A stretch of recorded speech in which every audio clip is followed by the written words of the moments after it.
Hello, hello, hello, and welcome, Shelley Knight, to the Spoonies with Purpose podcast.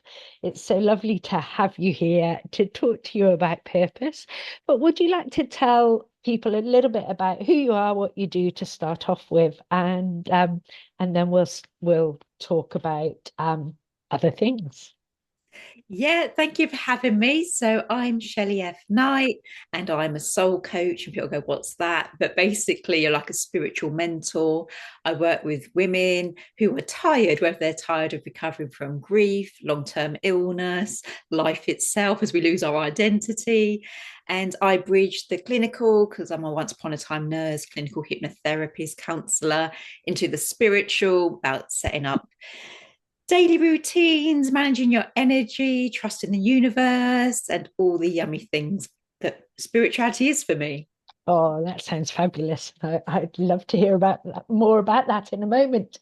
But first, can you tell people a little bit about your own personal experience with a long-term health condition? Yes, so absolutely.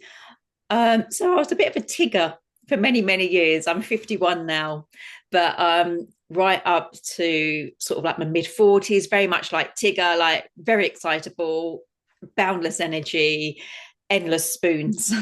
But I left nursing in 2019. I've been and R for about a year or so. And then I literally heard spirit shouting, like, get out.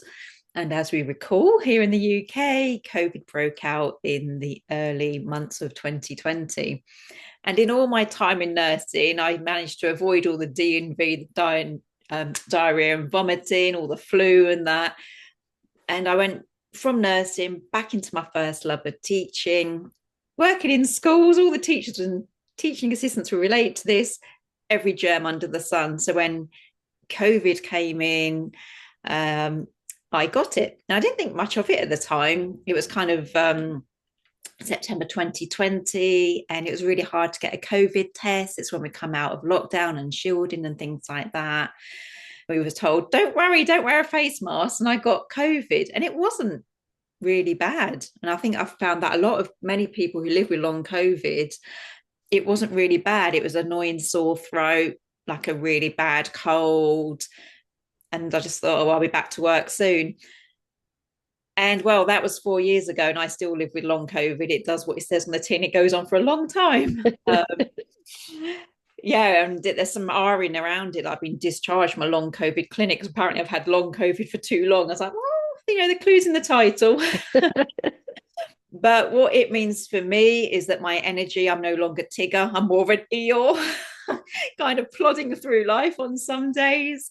Um, I am a sort of like, is it burst and bust kind of girl that when I have those more energetic days, the more spoons, I go all on in, try and do it all and save the world one client at a time. But yeah, I do have brain fog. I am exhausted. I love my bed, pajamas, duvets. The end of the day cannot come soon enough for me. So it has come with life lessons, spiritual awakening. It's come with heartbreak because I've had to leave jobs that I loved. I mean, there's been a real pattern over the 4 years of doing a job I love, having to step back, which is why I went into soul coaching and being my own boss. Yeah, yeah. Working for yourself is a wonderful way of being able to manage the condition in a way that suits your needs and manage your work in a way that suits your needs, isn't it? Yeah, but it's scary. It's scary running like a Yeah. isn't it? Oh, There is oh, absolutely. security in paid employment, but yeah, there's also a heaviness of working in paid employment with long-term conditions. Yeah, yeah. So I'd like to ask you, what does purpose mean to you? I think there's different types of purpose. I think it's life purpose, soul purpose. But for me, purpose is the whole reason we exist. And maybe we just exist to be a girlfriend, a mum, save the world, make 10 million. That's not my purpose. If it is, it's not come yet. But I think for me, purpose is really important. It's like a motivation. I think without purpose for me, I don't really have a sense of direction. There's no real sense of meaning. It impacts my mental health and things like that. So to me, purpose is like the strength or a lesson to be learned whilst we're here on the earthly plane. Oh, that's fabulous. When you describe it like that, however, it can seem like a bit of a pressure. How do you consolidate that kind of idea of purpose without putting too much pressure on yourself? I love to keep it simple. And I think that comes from not having many spoons in life. Like you just, I try not to get stressed in life because it's really exhausting, but just keep it simple. I think to find your purpose, you know, just notice what are your strengths, what are you good at, what do people come to you about, is there something people come to, like is it about parenting, or for me people come to me about spirituality and things like that. And I think your purpose is that place where your mind and heart wanders in the sort of busy moments. If you're at work and you go, God, I hate this, and your mind wanders to, I've always wanted to write a book, I want to get healthier. And that's where your purpose is. Keep it simple, just listen to yourself, the heart, the universe, and you'll find Yeah. your way, you'll find your purpose. So, what I really loved about that was that idea of if you take the time to listen, if you just give, or even if you're distracting yourself from something that you don't like, it's the loveliness that comes up um, is an indication of what your purpose is. Yeah, I mean, I say that, Julie, but I'm 51 and probably searched for 30 years to find it. But I think that's life, isn't it? You go through like 30, 40 years of thinking you've got life all sorted out and things like that. And then the next sort of 10 to 20 years is unlearning all that. And I think it comes in that unlearning and that rawness. And when we go through grief and life changing things like living with long term conditions, I think it is in there where we find the meaning, we find a purpose. And that little light bulb moment of, I've been over here being clinical, but I think I meant to be over here, or I've been over here being a carer, but actually I haven't cared for myself. And I do believe the answers come, but they don't come from, sort of like searching desperately. I say, simplify it. Where does your heart wander? Why do people come to you? Yeah, I love that. And actually, I think the search for purpose can sometimes get in the way of purpose. It's almost when we kind of stop overthinking it, when we step back, when we allow ourselves just to be. And sometimes it's a long-term condition that makes us stop and step back and slow down and allow ourselves to simply be, that gives us that space to allow the heart's messages to arise and to bring you clarity, really.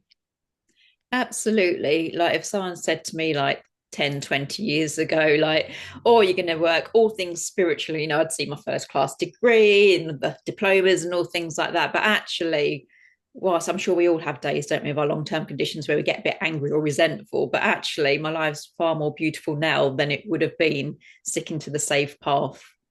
And yeah, Yeah. I've discovered my purpose, and it lights me up every day, and every client lights me up. It's beautiful. But I've been through the angry stage where it's like, why me? Where's my energy? Yeah, yeah, definitely. That's all part of the grieving process of being hit with of having important parts of your life taken away from you, and having to learn to live your life in a different way. I mean, I think we all have to grieve and go through that angry phase, and but I'm very happy that you've got to the other side of it.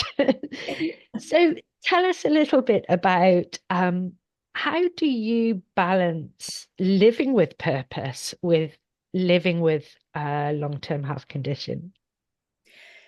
Probably very similar to like it is a process living a long-term condition. Do you know what I mean? It wasn't all unicorns and glitter, which is a shame because I love both unicorns and glitter.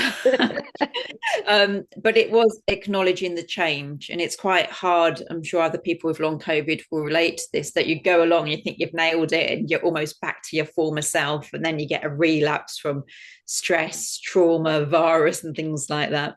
But it is for me acknowledging the change, admitting what I can control, what I can't control, and making that my focus. So, it's like anything, like not just long-term conditions, but you can't really manifest the positives if you're coming from a place of anger or you're still hanging on to the past. So you have to forgive whatever's in your life right now as a way of moving forward. For me, living with purpose and long-term condition, with the energy I do have, every day has to be meaningful. And sometimes meaningful is working with the most amazing client who has a light bulb moment. Other times it's just me having a cup of like frothy coffee.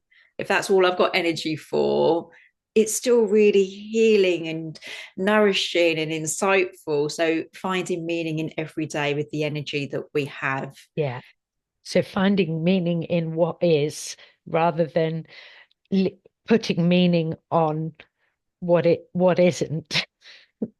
Yeah, absolutely. I mean, I worked at the end of life, but also with those. So I don't. For those who don't know, my background's chemotherapy nursing, so I worked with those at the end of life or people who've been given a diagnosis and it's life changing. So I'm really blessed that I know what's important in life lessons of the dying and things like that. And so a long time ago, I learned to find the extraordinary in the ordinary. Yeah. And so every morning when I'm making my frothy coffee, like as I'm stirring it in, I'm putting in positive intentions for the day ahead. And, always, no matter how exhausted or ill we feel, just find some moments of joy each and every day. Yeah. Absolutely. I love that. I love that. Um, so tell us a little bit more about how you specifically came to the purpose that you have now and what it is. Give us a bit more of a flavor of what it is that you do. So, as well as living with long-term condition, a big part of my story, my life lesson is love and loss. So I've lost a lot of loved ones, like my beautiful father, huge infertility journeys. And then I've worked as a chemotherapy nurse. So I've had like clinical loss as well as personal loss. And through every loss I've gone through, there's been a spiritual awakening, like another skill modality would unfold or be gifted. But spirituality saved me. I mean, even when I left nursing, I think we get so used to the identity, don't we? Of like, oh, we kids go like, oh, my mum's a nurse, my wife's a nurse. It's always like you're very labeled, a labeled being, aren't we? So it was spirituality that saved me from the losses, the grief, loss of identity. And that's why I work with people with loss. And I don't know, daily routine is key for me. Finding meaning is key for me. The universe, Mother Nature. And as it saved me, I think I'm really open. I've had semicolon moments years ago with the infertility. When my dad died, I didn't want to be here anymore. But spirituality saved me. And that's why I do what I do, because sometimes the clinical model doesn't work. And I can say that as a past nurse. Yeah, So I show up for clients, social media, newsletter subscribers to share spiritual tips, coaching tips, because there is a way forward, and life yeah, is so blooming heavy, isn't it? And yeah, we all go through grief, whether it's loss of a relationship, health, trust in life, self-belief, for loved ones. And it's why I do what I do, because I know spirituality can save us. It can yeah. be, like the tarot, the hermit, where it sort of lights the way ahead. Yeah. So can you tell me just a little bit more about that? Can you tell me about, um, or can you explain a little bit about how for you spirituality um lifted you out of those difficult times? What was it about it that has saved you? So we have 4 children, and but we've had many, many more losses than that. And when I thought my family was complete, I had this recurring vision of a dark-haired baby girl to come, and she was really cute, really small, gorgeous. Um, anyway, I thought my family was complete at 3, but this vision just coming and coming and coming. It was more frequent. It happened for like 18 months. So I said to my husband, you know what? Let's try again. Cutting a long story short, I was pregnant with triplets and we lost. Then it was like 2 and we lost, and we was left with like 1 pregnancy. And where I was nursing at the time in a certain hospital we won't name, went for a scan at 20 weeks and they said, like, the baby's not going to make it. You need to terminate. I couldn't because I was 40 at the time. And given the odds, I was probably going to miscarry anyway. That's been our pattern. So I literally ran with a vision, this recurring vision of a baby girl to come. Mhm. And threw everything medical out the window. This was my story. If it doesn't resonate, disregard. But for me, that was when I went from clinical to spiritual, my big spiritual awakening. I thought, medically, they've not believed in me, although another hospital did. Thank you, John Radcliffe down in Oxford. So I had their support, but I just tried everything spiritual. So I ran with the vision. I got regular Reiki, psychic surgery, positive affirmations. I did books on miracles, spoke to the universe, worked with color, listened to hypnotherapy. I tried absolutely everything. Some of it was new, some of it was old. And I literally ran with that and the vision that I'd had recurring. And the happy ending, she's now 10 and an absolute earth angel. She is amazing. But that is the reason why I went from clinical to spiritual and why I would trust my life with spirituality more than the clinical models now. As I say, if you're going for something clinical, please don't feel you have to follow my path. But I have a 10-year-old daughter to show for it. And I left nursing a few years afterwards because there was other things. I mean, not only did I get to meet the daughter, I'd visualized she's literally made of spirituality. When I was nursing, I saw things differently. I saw colours, energies. I wrote about this in Good Grief, the A to Z approach, modern day grief healing, that I could see souls leaving, rooms changing, temperatures changing. Yeah. I was just too woo-woo to work on the wards anymore. Do you know what I mean? It's just like I had the grounding crystals in my pocket, but Julie, I was fighting a losing battle. I'd gone above and beyond, and the medium kicking in. Yeah, there's a limit to how long you can stay in the clinics when you're sort of like, communing on Yeah. other levels, shall we say. So Oh, that is such a beautiful story, though. Thank you so much for yeah. sharing that with us. And I can kind of relate just very slightly in the idea of that when medicine lets you down, that's when you start opening up to the support of the universe, the support of spirit. And yeah, I can see that in my journey as well. When I first became unwell with ME many years ago. I was a real kind of scientist, atheist, all sort of, there is no such thing that you cannot touch and you cannot see. And the journey to where I am now started with being let down by medicine. So yeah, and I see myself as a very spiritual person now as well. So thank you so much for sharing that beautiful story. So yeah, tell us about how people can work with you, what you're offering at the moment, and yeah, please share anything you'd like to share in that respect. Bless you. So my branding is all my name, Shelley F, and it's Bespoke Spirituality. And it's bespoke because I do one-to-ones. No two clients are ever the same because we've all got different journey, different experiences, different beliefs, different needs. So I work with people on a one-to-one. There are signature programs coming in 2025. And it's like a spiritual roadmap. You work me on a one-to-one, whether it's a one-off or as many weeks as you would love a mad woman in your life. And I bring it all together. We look at one area or more of your life and we call in everything, sort of like the psychic medium, the tarot, the coaching, set you up with like a daily routine, which is simple because I work with people like ourselves who don't have much energy. So it's really manageable, hyper personalized things. I'm on social media as Shelley F, and that's from Facebook, Instagram, TikTok. I didn't think I'd be doing that at the age of 51, but I'm over on TikTok. You're very brave. Yeah, I know. It's like jazz handing through.